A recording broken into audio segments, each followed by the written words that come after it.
I'm humble and privileged to introduce our next speaker who represents the platinum sponsor, that is Epson Middle East. Jason McMillan is the sales director, and he will be talking about how Epson sees the reshaping of the future of education. Jason, I'd request you if you can turn on your camera, unmute yourself, and sir, the floor is yours. Yes, good day to you, sir. So give me 1 second just to unmute my to open Unmute it, my your start the camera. video camera as well. So yes, hi and good afternoon to all of you. It's my pleasure to be with you this afternoon. Right. Without any further ado, let me sort of get into the presentation. My name is Jason McMillan, and it's my pleasure to spend the next 15 to 20 minutes with you talking about how we can enable the classroom of the future and the future of education, not only within the Kingdom of Saudi Arabia, but obviously within the greater region as well. So assalamu alaikum, and thank you very much for your time today. The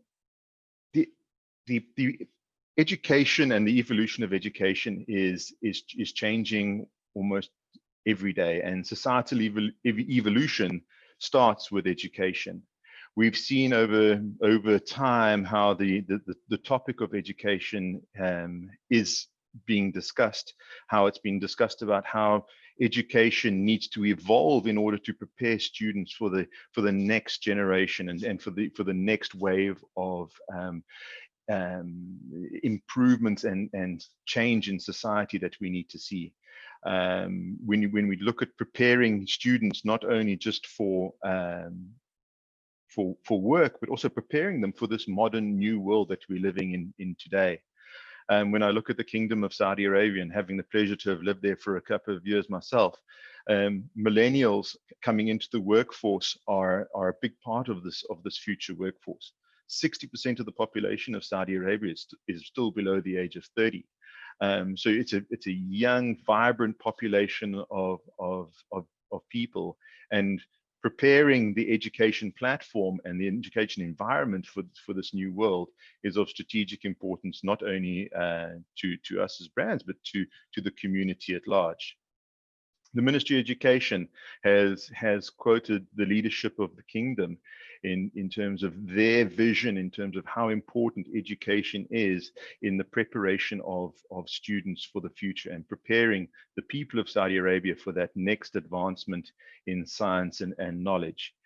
The advent of Vision 2030, and I remember when the National Transformation Program was announced back in 2015, how strategic that shift was in the kingdom, and the leadership taking notice of what needed to change in the kingdom and how this Vision 2030 needed to be put together. The pillar of education within the NTP speaks very much about improving the training and development of teachers, the environment of learning, the curricula that is required for students of tomorrow, the teaching methods in terms of how students engage, not necessarily only just at primary, secondary, and tertiary, but also even for ourselves in terms of executive learning. How does the teaching material and teaching methods need to evolve? Educating students with core values and core skills that will prepare them for the labor market of the future. We've been a strategic partner with TETCO and the Future Gate project, and in the past 24 months, we've installed over 30,000 projectors into schools and education facilities in Saudi Arabia. And that project accelerated tremendously in 2018, 2019, in terms of how quickly the kingdom was wanting us to bring on the projection capabilities and the interactive projection of classrooms within the kingdom. And we still are very much involved with TEDCO and the continuation of this project post the COVID period. In a recent study back in 2017, even then we were talking about the need for change in education, and COVID has just been the accelerant that this is needed in terms of how people would need to change education, the future of education, and where technology plays a role in the education of the future. And in that study, you could see that every single respondent that we had in our study spoke about the fact that technology will challenge the traditional way of doing things in education in the future. And the project that I just spoke about was obviously evident of that progression in the Kingdom of Saudi Arabia. Even with that, and we look forward into where we are today, all right, you can look at how education is needed to change into this more collaborative learning environment where students take more control of their own learning. How that technology will be able to free up teaching time and allow the teacher to become more of a coach and collaborative with the student in terms of helping them through this learning process. The previous speaker was just speaking about how the evolution of teaching is already changing and what they see in terms of the changes within GEMS education. And we've seen that, and it was part of the study that we did a few years ago. Teachers becoming, fulfilling that critical role of guiding the students through the learning. 64% of our respondents believe that the application of information and analytical skills would be the main focus of education in the education system of tomorrow. What are the skills that our future learners and future colleagues will need to have in this new world? If I move on and we look at some of the challenges that the respondents believe that we would see in this education of the future, financing, and it's been a stumbling block in many countries. Teacher training in terms of how do we upskill teachers in terms of using technology, and of course outdated technology and the need to refresh technology at the classroom level. How would those obstacles be overcome within education? And I think the NTP really speaks to how much priority Saudi has put on education, and how they've allowed budgets to flow from the national budget into education, down into the school layer. How they've invited private and public collaboration in education within the kingdom to make sure that these projects are able to come to life and help the students of the future within the kingdom.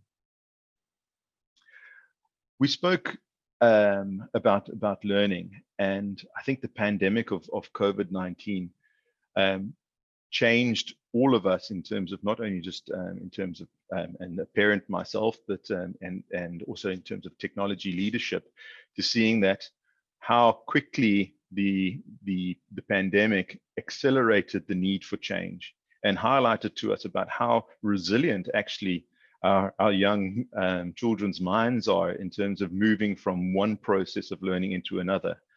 I believe if I'd said to any one of us on this call in January that within 3 months our children would be learning from a remote location and be able to interact and be guided through their curriculum of the year from home, I think most of us would have laughed and said it's not possible. And by April, globally, there were 1.2 billion children at home or in a remote location being educated. And it's just a testament to how resilient our learners are and how resilient the community is.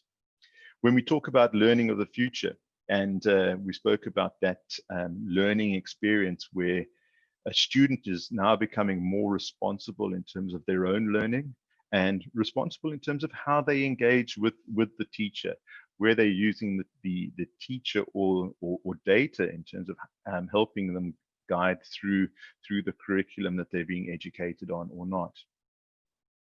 With the advent of COVID and what we saw in terms of remote learning, it's expected that $340 billion will be spent in education technology globally by 2025. I mean, that's a significant investment in terms of changing the way and changing how students will be able to learn in the future. That's it, and that's not only just talking about the primary, secondary, and tertiary, but also encompasses a lot of executive learning as well. If we look at how this journey has progressed, and how the fact that the environment of blended and hybrid learning has been thrust upon us in the past couple of months, and we actually now start to see it as it's actually quite productive. Having a very good colleague of mine that is involved in executive education, he speaks very highly in terms of how engaging remote learning can be, how the requirements of social distancing hasn't impacted necessarily the learning capabilities of students. In fact, in some instances, it's actually shown that students have actually improved their results by the fact of them being in an environment that enables learning, makes them feel more comfortable or more suited for retaining information that is being shared via these online platforms. And social distancing within education, and look at the schools of Saudi Arabia today, they're all in remote learning environments today. But certainly we can expect that in the near future, they'll move to a blended and hybrid environment where students will need to be learning at home or within the school premises, and being able to move between these two environments fairly seamlessly. I have a school which we do some work with, where they are able to broadcast the same lesson across multiple classrooms in order to meet the requirements of social distancing within their campus environment. And this is certainly an important thing for our learning institutions to consider within the kingdom. If we look at technology, today, if in education, you see a vast plethora of products that have been used in terms of interactive whiteboards, interactive projection, and the likes. And most competitive to our interactive projection devices has been flat panels. Now, flat panels are normally of a fixed size. So typically a 70-inch flat panel has been the most common that we've seen in the market. However, when you think about a flat panel, it's a fixed size. Now, with the social distancing requirements that we are starting to see introduced into education, now all of a sudden that fixed size is not altogether suitable. So you need to start to think about how far can a student be away from the screen before the information on the screen becomes not legible to them from the back of the room. Whereas with interactive projection, you have the ability to obviously scale that screen from its current size potentially up to about 155-inch display, which can enable the coverage of a much larger room, enabling students that are socially distanced from within the classroom, from the back to the front, all being able to have good use of the data that is being presented on screen, and also being able to engage within the curriculum that's being presented with more freedom. We can also talk about the consideration of flexibility. With projections, given the nature of the devices, they are very easily moved from one environment to the next, one classroom into another classroom. They can be fixed mounted to the roof. They can be put onto a desk, versus other competitive technologies which are more fixed fixed devices which need to be in one specific location only. And that's a consideration that we need to have in education today, because of the need for quick and sudden changes within the guidelines of social distancing or similar types of events that may occur in the future. So it's a very, very important consideration. If I talk about the flexible use of interactive flat panels, in terms of being able to present onto any surface. In this case, you see an image of the projector projecting onto a standard normal wall. There's no requirement in order to have some specific display screen or specific surface that allows the interactive projection to take place. We can do it onto any surface. If you have been to some of our events where you've seen us live at events, for example, the education event that was hosted in Dubai in January, there we had an interactive table with the interactive projector mounted onto the table, turning the table into an interactive environment, which certainly engages students and learners at another level, where they're able to actually play with and immerse themselves in the technology that is around them. When we talk about the antibacterial aspects of it as well, certainly when you're talking about surfaces and different surfaces, you need to be able to clean them quickly and without obviously potential damage from chemicals and the likes. When you're talking about a surface of any description, you don't have these persistent finger marks that are left on screens that I'm sure you've all seen in the past, that sort of obscure the vision, or if you're looking at it from a specific angle, they obstruct the view of the information. Hence why we believe that interactive projection is the most suitable and most interactive surface that you can have for students. When we look at collaboration, it's well known within education that collaboration is the most important part of learning. And in the case of our projection devices, as you can see, what we've shared here is that you can have an interactive whiteboard and in one half of the projected display, whereas having a interactive side to the display, which shows those that are connected to the environment. It shows the ability to share PC content while being able to annotate it next to it, and enabling everybody within that environment to be able to share and collaborate together in their education piece that is being discussed. If I move forward to and speak about more about the immersive engagement of technology, and how the retention of information is that much higher when students are engaged into the interactive aspects of their classroom. In some instances, the students are able to actually take a piece of a project and be able to spin it within a digital environment. They're able to introduce 3D objects that can be introduced through camera devices, so that they can introduce that into their project and be able to work with it in an interactive and collaborative manner.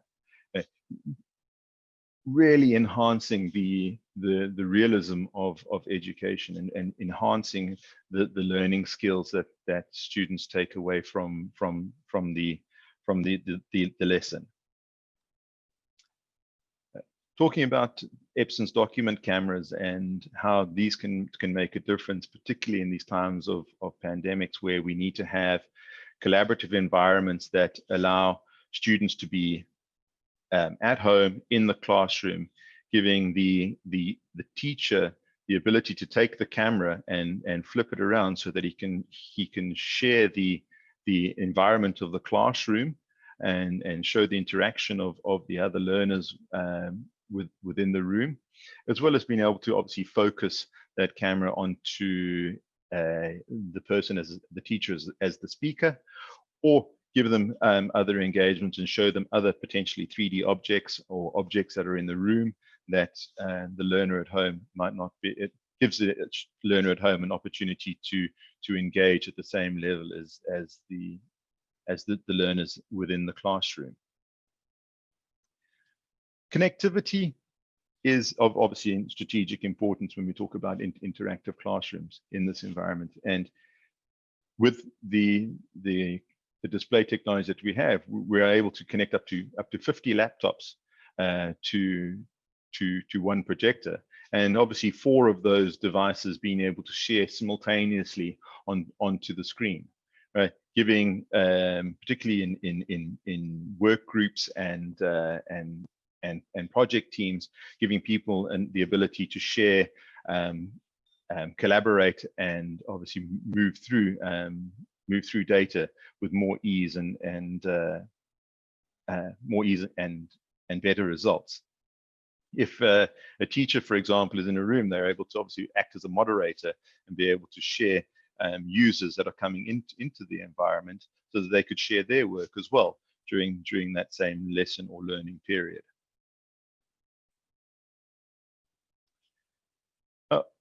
Moving from the technology, we can really see that students have moved away from traditional learning in the last couple of months.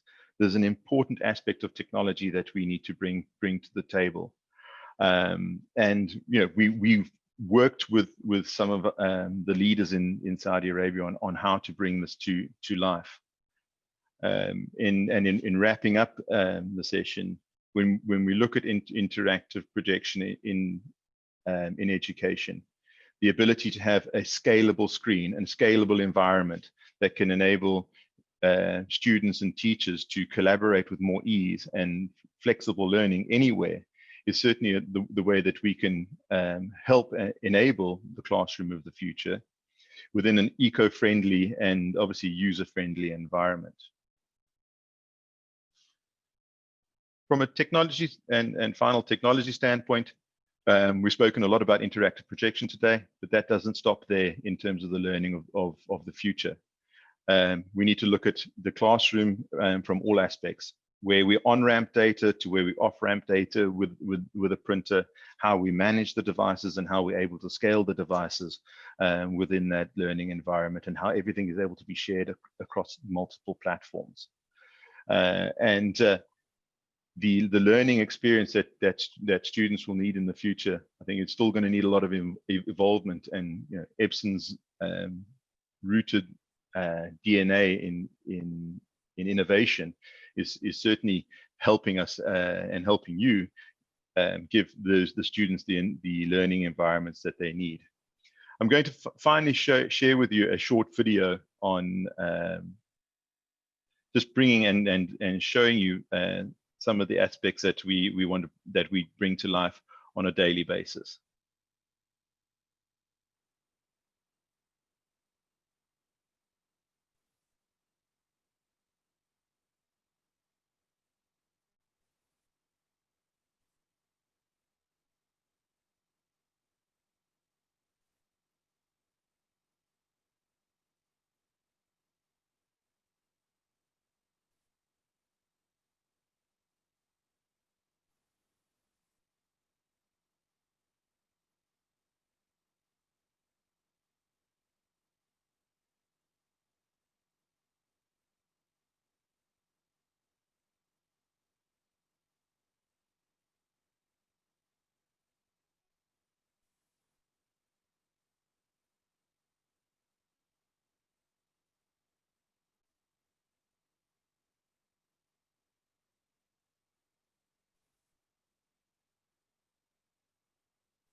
Thank you very much. That concludes my presentation, and thanks for your attention, and thanks for your time. Thank you, Jason. We'll have to take a hard stop over here and move to the next session. But it was really an insightful presentation. Ladies and gentlemen, please do visit Epson's booth, and Jason and his team, they'll be available over there. Please do check out their products and services. Impressive stuff, especially when it comes to e-learning and the hybrid model and especially student engagement, if I'm not mistaken.